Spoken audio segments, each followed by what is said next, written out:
Chegamos ao quarto episódio de Patrulha do Destino e acho que se as coisas continuarem desse jeito, pode me internar no manicômio, porque tá difícil entender toda essa loucura.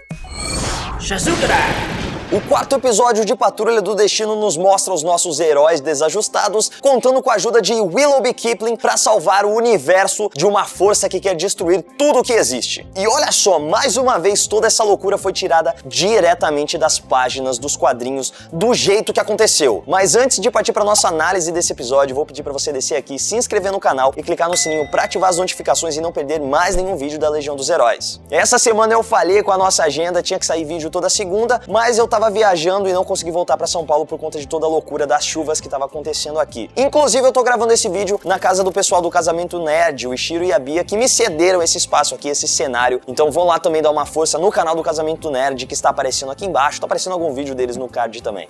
Mas vamos lá pra análise. O episódio dessa semana começou de maneira bizarra, apresentando um personagem que a gente ainda não tinha visto e até mesmo levantou algumas dúvidas se era um novo personagem que ia acabar integrando a Patrulha do Destino. E pode ser que até ele acabe integrando em algum momento. Mas ele era ninguém menos que Elliot, o livro vivo que vai servir para invocar o Descriador. O Elliot foi criado pelos pais dele para se tornar o livro vivo. E todos eles fazem parte do culto ao livro não escrito, que é justamente um culto que tenta invocar o Descriador.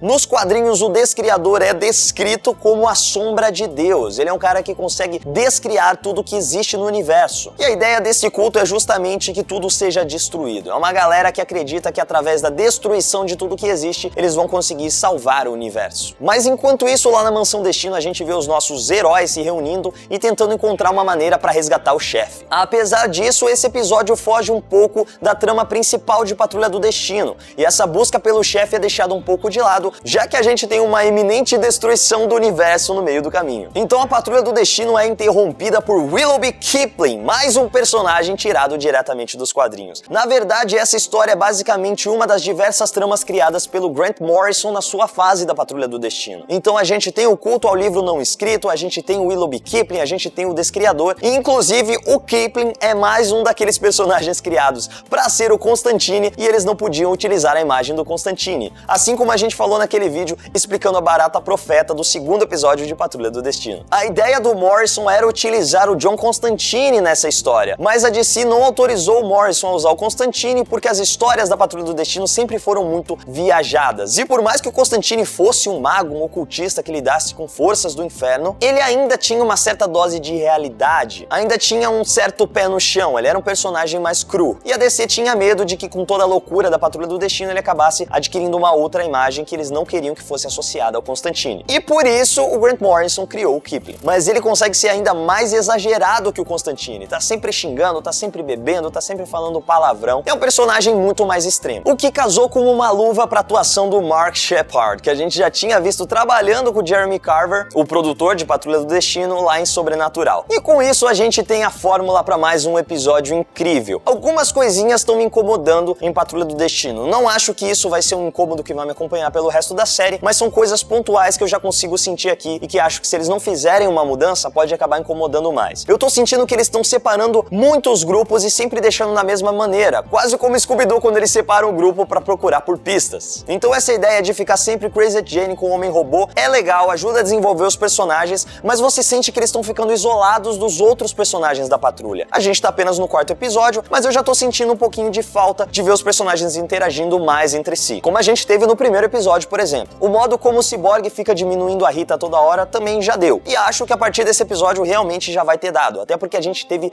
um pouco mais da Rita como heroína. A Rita, de fato, estava tentando se manter afastada de toda a loucura que estava acontecendo com a Patrulha. Mas chegou uma hora em que, surpreendentemente, até mesmo pra ela salvou a vida do Elliot duas vezes. Uma impedindo que ele se matasse e outra impedindo que o Kipling matasse o garoto. Mas mesmo assim não foi suficiente. O culto ao livro não escrito conseguiu pegar o Elliot, ler o garoto e invocar o Descriador. E agora a gente tem o Descriador do mesmo modo como ele aparece nos quadrinhos, um olho gigante no céu que vai começar a destruir todas as coisas. Se os fatos acontecerem como foi nos quadrinhos, vai ser a Crazy Jane que vai salvar o dia. Ela vai conseguir encontrar uma maneira de impedir que o Descriador descrie tudo, mas na verdade ela só vai desacelerar esse processo. Então ele realmente vai continuar destruindo tudo pelo caminho, mas de uma maneira tão lenta que nem vai dar pra perceber. É uma solução louca?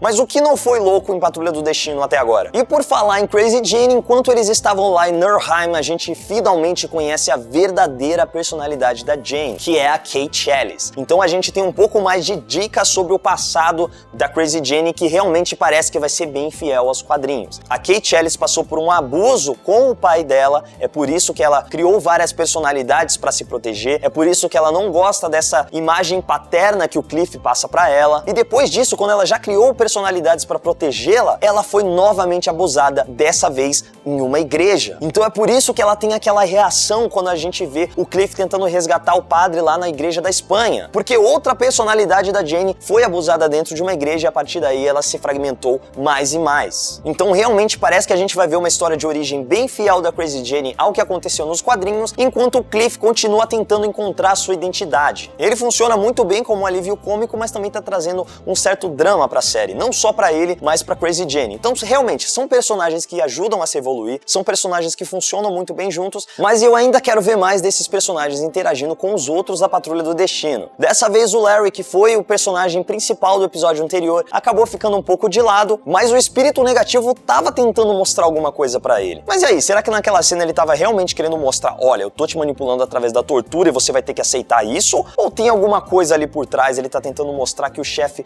tá mostrando coisas diferentes pra ele? É mais um mistério que foi criado aí que a gente só deve ver sendo solucionado nos próximos episódios. Eu achei mais um episódio sensacional de Patrulha do Destino. Foi muito legal ver o Baphomet com a cabeça de um unicórnio azul que cantava Horse with No Name, no teletransporte saindo das chagas da mão de um padre transportando Crazy Jane e Homem-Robô para Nurheim, que na verdade tá dentro de um globo de neve dentro da Mansão Destino. Então eu senti que apesar de ser um grande episódio, é um episódio de transição e que tá fugindo um pouco ali da trama principal da busca pelo chefe, ou pelo menos aparentemente é isso que passa pra gente. A gente não sente que eles estão evoluindo na história principal, mas ainda é um grande episódio, por isso a gente não fica com aquela sensação de poxa, saíram da história pra contar isso aqui que não tem nada a ver com o que a gente estava assistindo. Também foi muito legal ver o Homem-Robô naquele momento super-herói dele, com um canhão de plasma, com a granada fotônica, em contraste da ciência com a magia do Kipling, que usa uma espada flamejante e que mostra realmente que ele é um grande filho da mãe que só tá ali pra atingir os seus objetivos. Isso nos quadrinhos é a mesma coisa, inclusive ele é um personagem desonrado, porque os Cavaleiros Templários não concordam com o modo dele agir, com o modo dele viver. Então Patrulha do Destino tá me surpreendendo cada vez mais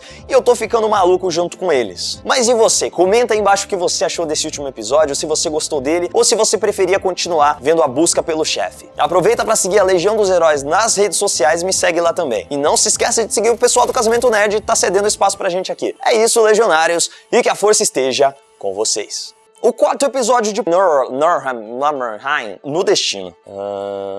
Mas a DC não autorizou a imagem do personagem porque eles acreditavam que ia ler o garoto, distorcer muito essa questão com...